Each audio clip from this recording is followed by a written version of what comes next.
Annyeonghaseyo Gyosunim, perkenalkan saya Marsa Bilki Sabara dengan nomor induk mahasiswa 24-33706-706-SA-227998. Pada kesempatan kali ini saya akan mempresentasikan hasil rangkuman saya terhadap skripsi yang berjudul Analisis Epentensis dan Paragog pada konsonan letup kata serapan bahasa Inggris dalam bahasa Korea yang ditulis oleh Kak Januari Anindya Fitri dalam rangka mengerjakan proyek fonologi yang pertama. Berikut merupakan 4 hal besar yang nantinya akan saya bahas dalam presentasi ini. Yang pertama adalah bagian pendahuluan, yang berisi latar belakang, rumusan masalah, ruang lingkup, serta metode penelitian. Dan yang kedua adalah landasan teori yang berisi aturan penulisan kata serapan dalam bahasa Korea, beserta aturan dasar dan lanjutan penulisan kata serapan dalam bahasa Korea. Lalu ada bagian analisis yang akan saya bagi ke dalam 2 hal. Yang pertama, ciri kata serapan yang mengalami epentensis dan paragog, dan substitusi bunyi serta faktor penyebabnya, serta yang terakhir adalah bagian kesimpulan. Dalam bahasa Korea, menurut asal katanya, kosakata dalam bahasa Korea itu tuh terbagi menjadi 3. Yang pertama adalah goyuwo, yang merupakan kosakata bahasa Korea yang berasal dari bahasa Korea asli. Yang kedua adalah hanjao, yang merupakan kosakata dalam bahasa Korea yang berasal dari huruf hanja. Dan yang ketiga adalah wereo, yang merupakan kosakata bahasa Korea yang berasal dari serapan bahasa asing. Nah, setidaknya terdapat 10% kata serapan bahasa asing di dalam bahasa Korea, di mana bahasa Inggris itu menjadi bahasa yang paling banyak sekali diserap.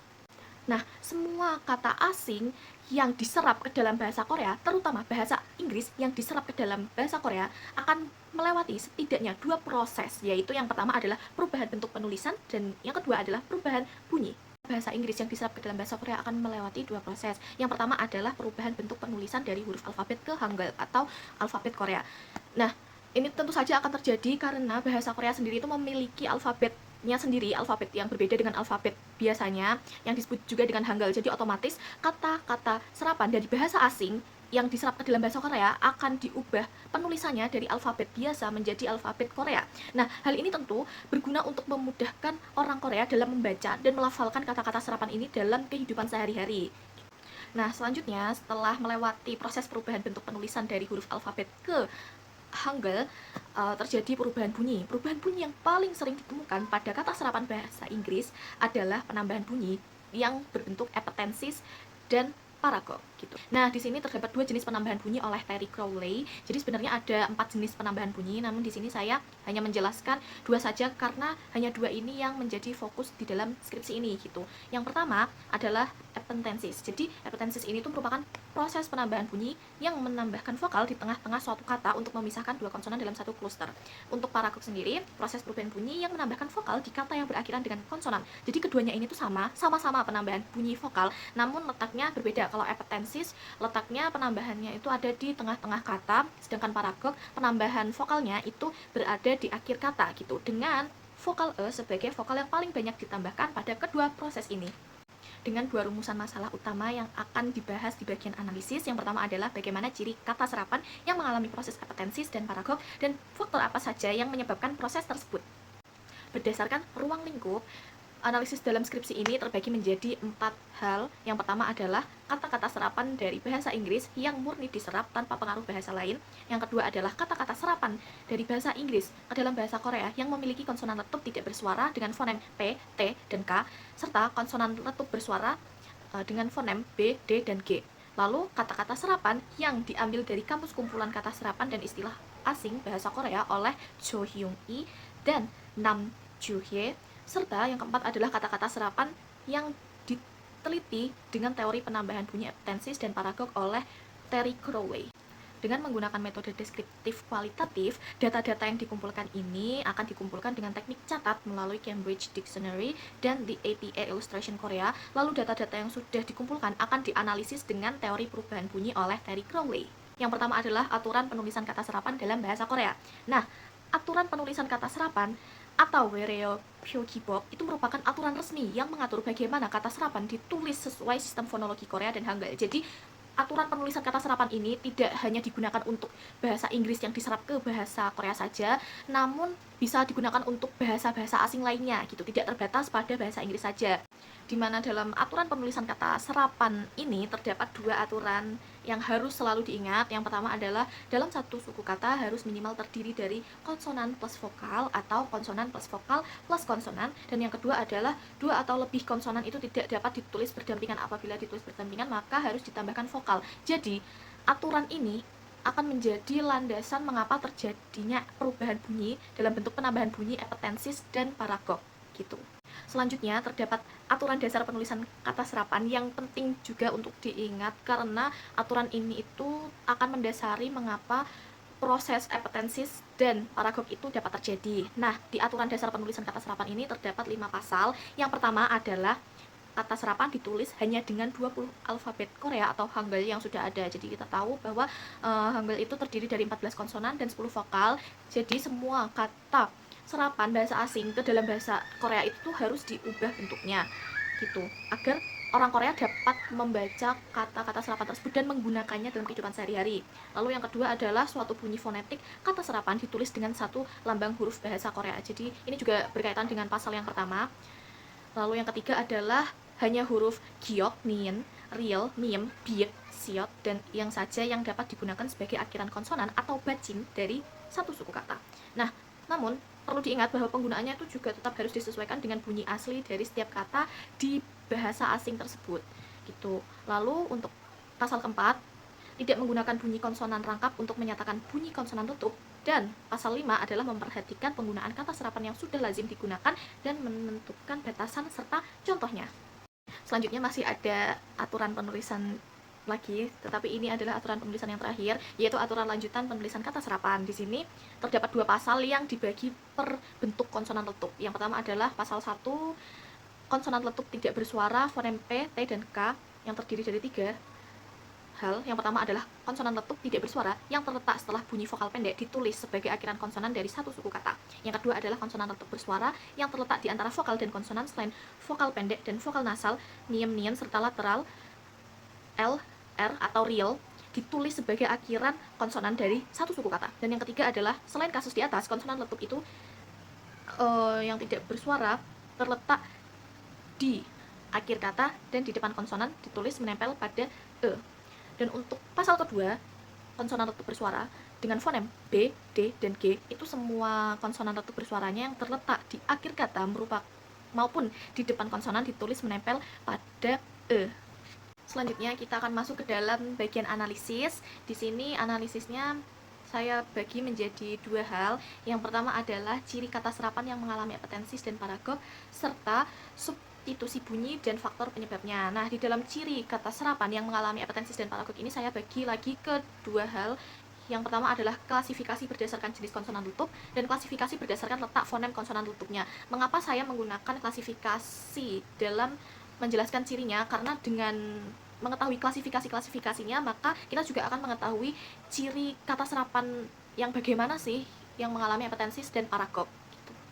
Nah, karena fokus penelitian dan juga analisis dalam skripsi ini adalah kata serapan yang berakhiran dengan konsonan letup, maka klasifikasinya itu berdasarkan jenis konsonan letupnya. Nah, di sini terbagi menjadi dua. Yang pertama adalah konsonan letup tidak bersuara dengan fonem P, T, dan K, dan yang kedua adalah konsonan letup bersuara dengan fonem B, D, dan G. Selain mengetahui klasifikasi konsonan letup, kita juga harus mengetahui klasifikasi letak fonem konsonan letupnya. Nah, di sini dapat dilihat terdapat beberapa klasifikasi letak fonem konsonan letup menurut Park Yong-chan. Nah, yang pertama ada ketika fonem konsonan letupnya berada di akhir kata. Seperti yang terlihat di tabel PPT, hanya terdapat 3 fonem saja, yaitu konsonan letup bersuara B, D, dan G dengan jenis penambahan bunyi paragog saja yang terjadi, karena hanya 7 konsonan tertentu saja yang seperti saya jelaskan tadi yang diizinkan untuk ada di posisi akhir kata gitu. Nah, konsonan letup bersuara dengan fonem B, D, G ini termasuk di dalamnya, jadi dia bisa berada di akhir kata. Nah, untuk yang kedua, paragog itu hanya terjadi di akhir kata untuk memudahkan pelafalan kata-kata serapan yang ada. Dan yang ketiga adalah penulisan. Dalam contoh ini itu sudah sesuai dengan aturan penulisan suku kata bahasa Korea, di mana minimal tiap suku kata itu terdiri dari konsonan plus vokal atau konsonan plus vokal plus konsonan. Lalu yang kedua, ada ketika fonem konsonan letupnya berada di akhir kata tetapi terletak di belakang fonem panjang dan atau diftong. Jadi perlu kita ketahui bahwa fonem panjang terdiri dari ini seperti yang di PPT, dan diftong terdiri dari seperti yang di PPT. Itu pada letak ini semua fonem konsonan letup baik yang bersuara maupun tidak bersuara itu dapat mengalami proses ini, dan jenis penambahan bunyinya hanya terjadi paragok karena letaknya itu berada di akhir kata. Jadi otomatis yang terjadi adalah paragok begitu. Dan penulisan kata serapan ini itu sudah sesuai dengan aturan yang ada, yaitu setiap suku kata bahasa Korea minimal terdiri dari konsonan plus vokal atau konsonan plus vokal plus konsonan, dan dua konsonan itu tidak dapat ditulis berdampingan, sehingga penulisan-tulisan ini sudah benar. Selanjutnya, ketika fonem konsonan letupnya berada di depan fonem lateral dan nasal, jadi kita perlu tahu dulu bahwa bunyi lateral itu terdiri dari bunyi real atau L atau R, dan bunyi nasal itu miem, nien, dan ing. Dan seperti yang di kolom itu contohnya, semua fonem konsonan letup baik yang bersuara maupun yang tidak bersuara itu dapat mengalami proses ini, dan hanya perubahan bunyi berbentuk penambahan bunyi apetensi saja yang dapat terjadi di posisi ini, karena konsonan letupnya itu berada di depan fonem lateral dan nasal, jadi tidak mungkin konsonan letupnya itu berada di akhir kata gitu. Dan penulisan ini tentu sudah sesuai dengan aturan penulisan bahasa Korea, di mana setiap suku kata itu harus terdiri dari minimal konsonan plus vokal atau konsonan plus vokal plus konsonan, dan dua konsonan tidak dapat berdiri sendiri. Selanjutnya ada ketika fonem konsonan letupnya berada di depan semua jenis fonem konsonan selain lateral dan nasal. Nah, seperti yang ada di contoh tabel, itu semua fonem konsonan letup baik yang bersuara maupun tidak dapat mengalami proses ini, dan jenis penambahan bunyinya yang terjadi hanya apetensi saja seperti yang sebelumnya, karena konsonan letupnya itu berada di depan semua jenis fonem konsonan. Berarti fonem konsonan letup tersebut tidak berada di akhir kata, jadi tidak terjadi paragok melainkan terjadi apetensis. Nah, penulisan kata serapan ini juga sudah sesuai dengan aturan penulisan dalam bahasa Korea, di mana setiap suku kata minimal terdiri dari konsonan plus vokal atau konsonan plus vokal plus konsonan, dan dua konsonan atau lebih tidak berdiri sampingan. Ketika fonem konsonan letupnya berada di akhir kata tetapi terletak di belakang semua jenis fonem konsonan. Nah, sama seperti letak yang paling awal, jadi di letak ini hanya konsonan letup bersuara saja yang dapat mengalami proses ini dengan fonem B, D, dan G. Dengan jenis penambahan bunyi yang terjadi hanya paragok saja, karena ini berada di akhir kata, otomatis yang terjadi adalah paragok bukan apetensis begitu. Nah, ini terjadi karena hanya 7 konsonan tertentu saja seperti yang tadi sudah saya jelaskan, dan juga ada di aturan penulisan bahasa Korea yang hanya ada 7 konsonan tertentu saja yang diizinkan berada di akhir kata, dan konsonan letup bersuara dengan fonem B, D, dan G itu termasuk di dalamnya.